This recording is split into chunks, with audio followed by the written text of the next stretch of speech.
लग्नाचे दागिने म्हणजे श्रीमंत पेशवाई दागिने। नाशिकचे सुप्रसिद्ध सराफ मयूर अलंकार सराफ। ताज्या बातम्यांसाठी नाशिक न्यूजच्या YouTube चॅनलला सबस्क्राइब करा आणि बेल आयकॉनला प्रेस करा।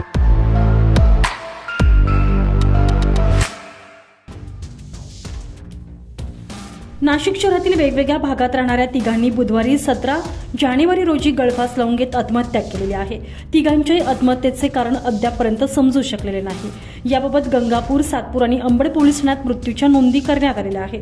पोलिसांनी दिलेल्या अधिक माहितीनुसार गंगापूर रोड भागातील 45 वर्षीय रमेश गणपत नवले यांनी बुधवारी सायंकाळच्या सुमारास अज्ञात कारणातून त्यांच्या घरातील बाथरूमच्या छताच्या हुकास दोरी बांधून गळफास लावून घेतलेला आहे। ही बाब निदर्शनास येताच कुटुंबाने त्यांना तातडीने जिल्हा रुग्णालयात दाखल केलं, मात्र वैद्यकीय सूत्रांनी त्यांना मृत घोषित केलेलं होतं। याबाबत गंगापूर पोलीस ठाण्यात मृत्यूची नोंद करण्यात आलेली आहे। तर दुसरी घटना सातपूर परिसरात घडली आहे। किशोर प्रकाश शार्दूल यांनी बुधवारी दुपारच्या सुमारास अज्ञात कारणातून राहत्या घरात भिंतीच्या हुकाला ओढणी बांधून गळफास लावून घेतलेला आहे। ते 30 वर्षांचे होते।